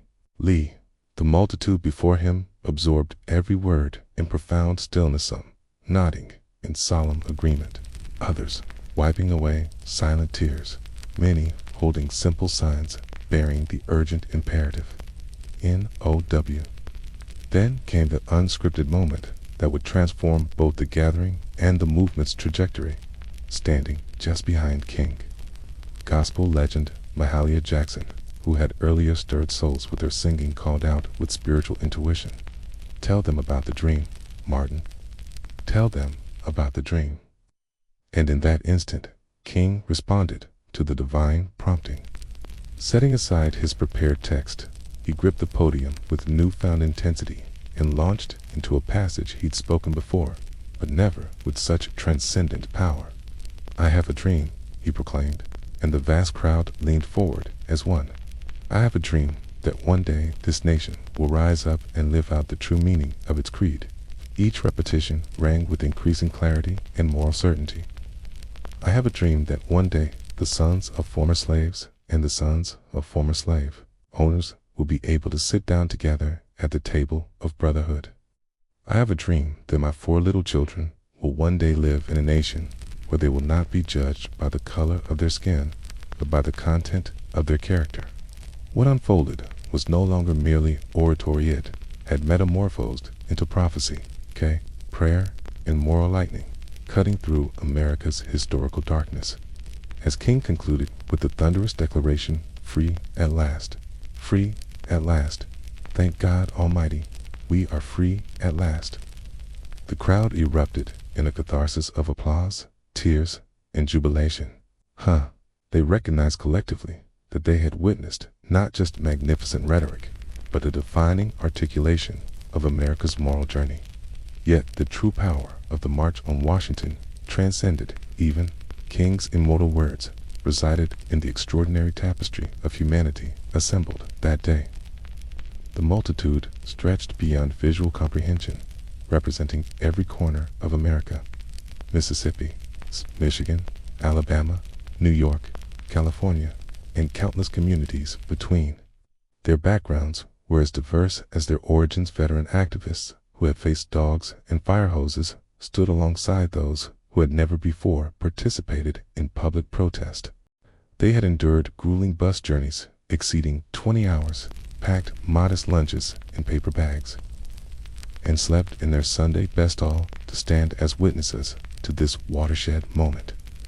The majority were not celebrities or recognized leaders, but ordinary Americans, domestic workers, educators, factory laborers, postal employees, people who understood themselves not as political figures, but as essential participants in democracy's fulfillment. They embodied change rather than merely demanding it. Its children, too, formed part of this living mosaic. Young black girls with carefully tied ribbons adorning their hair, boys clutching handcrafted signs with earnest pride.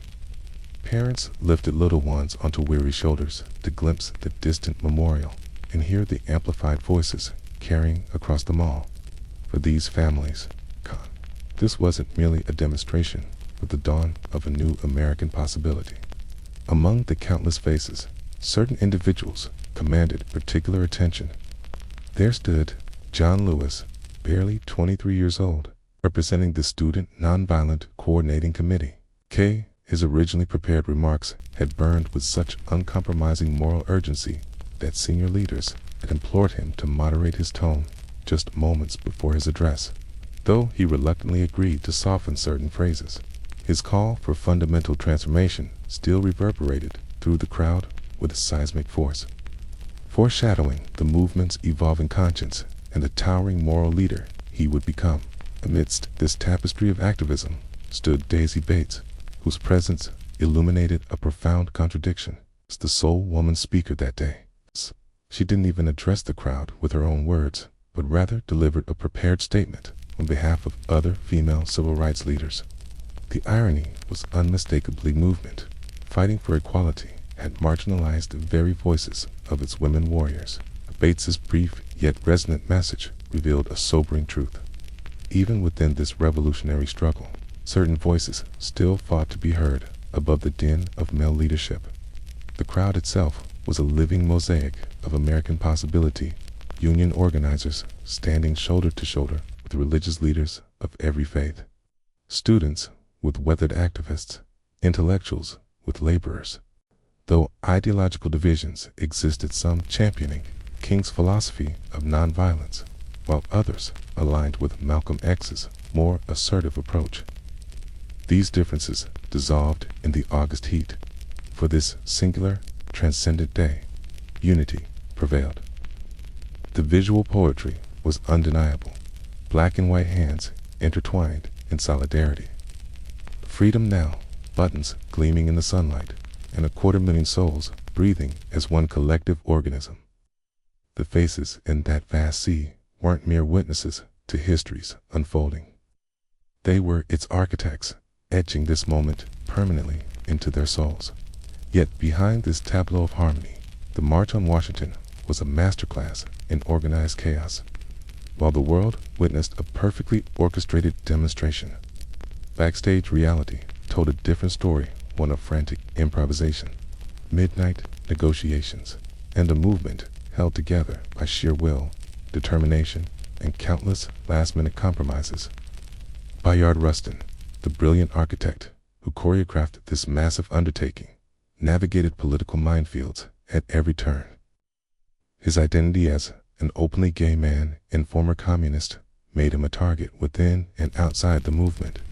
The shadow of controversy followed his every decision. Congressman Adam Clayton Powell had once wielded a particularly venomous threat. He would publicly claim Rustin and Dr. King were lovers unless King removed Rustin from a previous campaign. This specter haunted the march's planning, a reminder of the personal sacrifices demanded by the struggle. The silencing of women's voices represented another painful contradiction. Despite the indispensable contributions of luminaries like Ella Baker, who had shaped SNCC's grassroots approach, Diane Nash, who had faced down violence with unflinching courage, and Dorothy Height, whose dignified persistence had opened countless doors, none were invited to deliver major addresses. Even Rosa Parks, whose quiet defiance had sparked the Montgomery bus boycott, sat among the crowd, revered yet voiceless. This paradox revealed an uncomfortable truth. The movement fighting for universal human dignity still grappled with its own hierarchies and blind spots. Internal tensions simmered beneath the facade of solidarity within the Big Six organizations. Generational divides were widening. Young SNCC leaders, their bodies still bearing fresh scars from brutality in the Deep South, chafed at what they perceived as the older generation's caution and moderation. They hungered for more direct confrontation with systemic racism, growing impatient with incremental progress. Core members harbored similar frustrations, but for this pivotal moment, unity was deemed the supreme priority as strategic truce rather than true reconciliation. Meanwhile, from fortress-like offices across the Potomac, The federal government watched with suspicious eyes. J. Edgar Hoover, consumed by personal vendetta and political paranoia, had deployed over 100 FBI agents to monitor the gathering. They lurked in hotel lobbies, planted listening devices in private rooms, shadowed key figures, and compiled extensive dossiers. The Bureau remained convinced that violence would erupt or communist agitators would hijack the proceedings. When neither materialized, their surveillance only intensified, particularly of Dr. King, whom Hoover considered the most dangerous Negro in America. The financial challenges were equally daunting, with a price tag exceeding $250,000. Organizing the march required creative fundraising and relentless scrounging. While unions and sympathetic donors provided crucial support, colonizers were still securing resources until the 11th hour. The scale of improvisation was remarkable. They even borrowed communication equipment from the Boy Scouts to coordinate the massive crowd. The March on Washington embodied America, itself ambitious, inspiring, and visionary, yet simultaneously flawed, conflicted, and unfinished. As golden afternoon light began to slant across the National Mall and the Washington Monument cast its lengthening shadow, the assembled multitude gradually dispersed.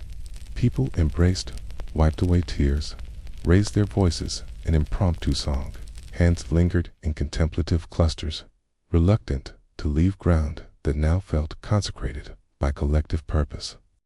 The march had concluded, the speeches delivered, the demands articulated, the world's attention captured, but a question hung in the humid August air like a prayer.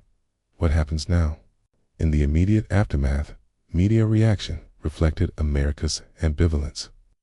Major newspapers acknowledged the demonstration's historic significance, though often with clinical detachment.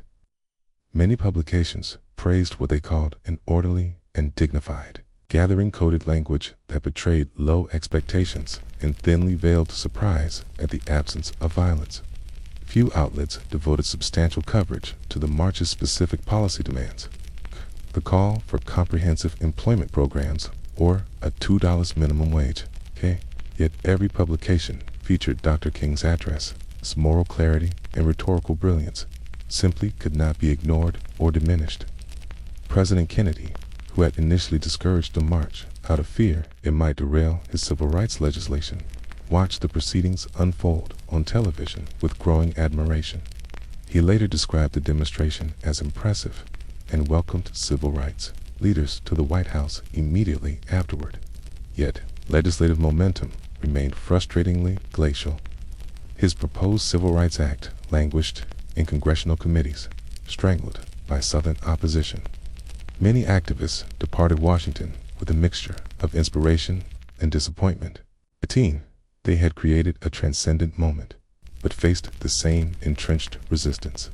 The daily work resumed, organizing church basements, registering voters in hostile territory, marching against local injustices, and mourning those who paid the ultimate price for freedom. The fragility of progress was brutally confirmed just weeks later. On September 15, 1963, a bomb tore through Birmingham's 16th Street Baptist Church, killing 4 young black girls preparing for Sunday worship. The dream had been articulated with unprecedented eloquence, but America's nightmare of racial violence continued unabated.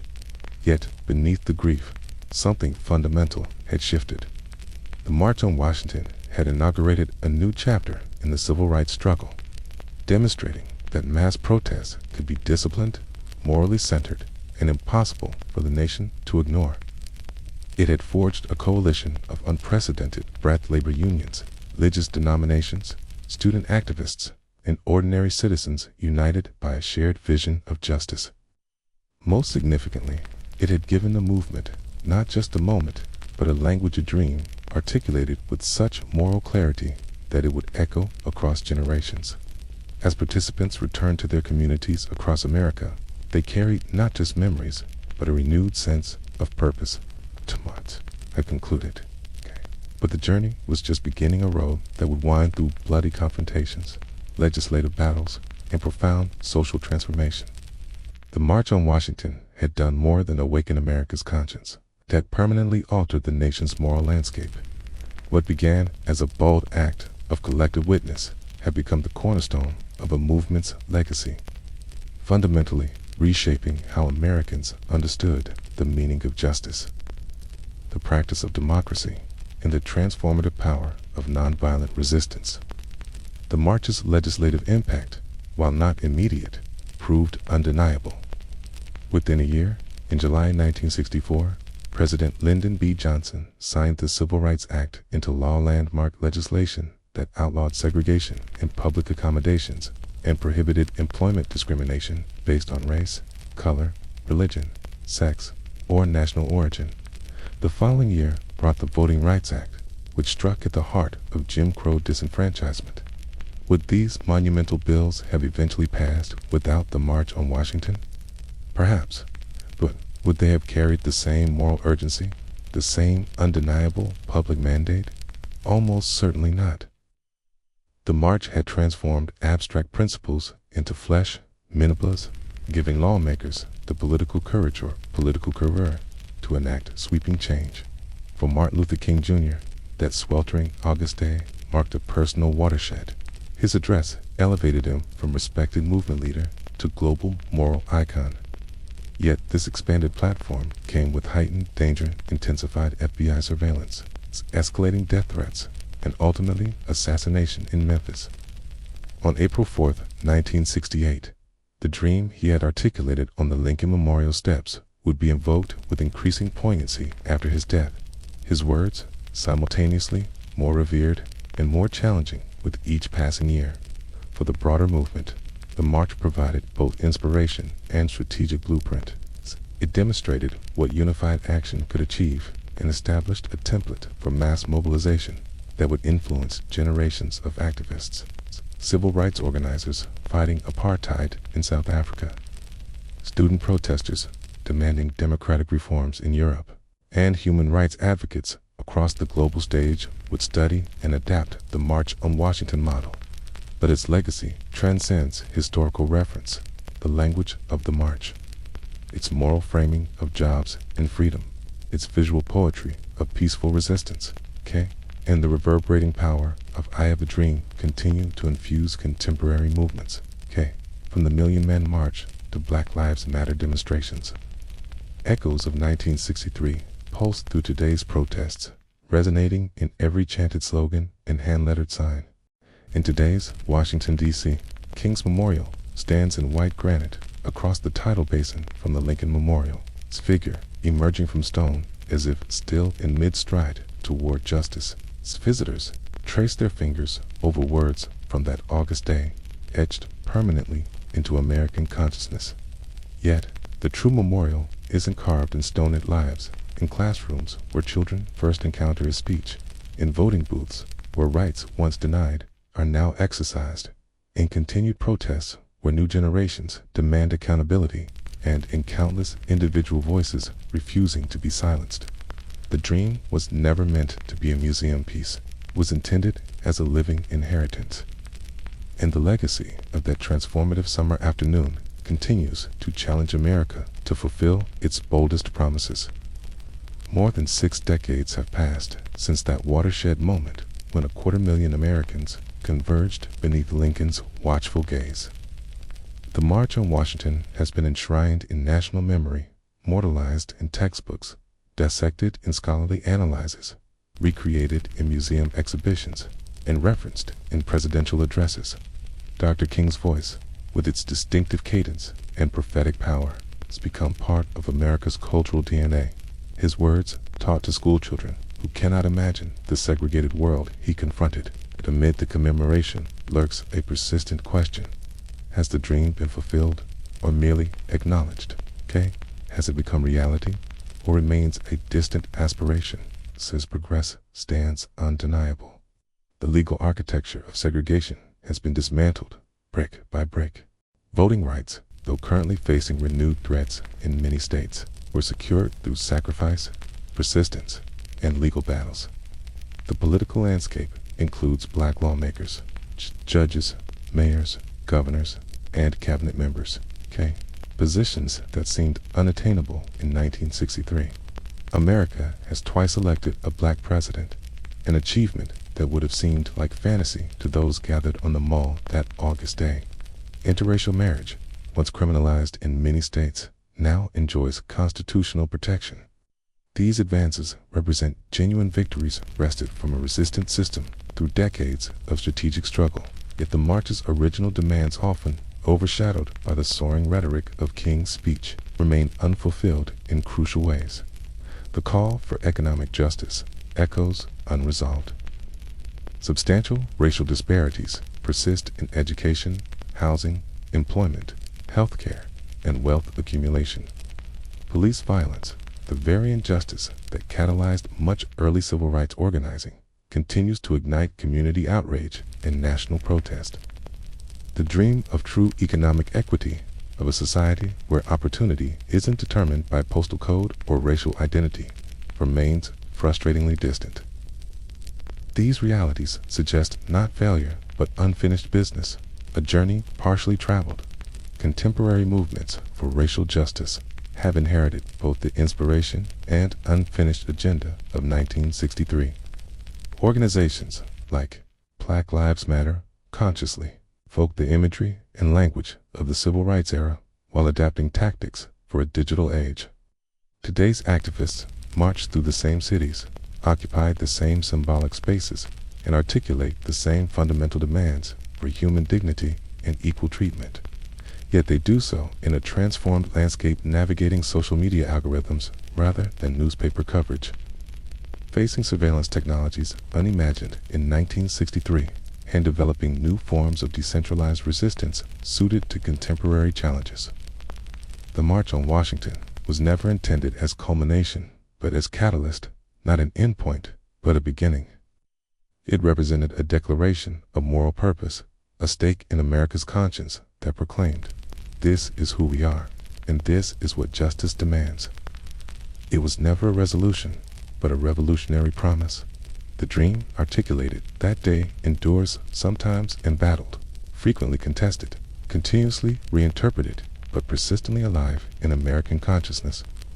Whether that dream ultimately becomes deferred, diluted, or definitively realized depends not on the past, but on present commitment. 10.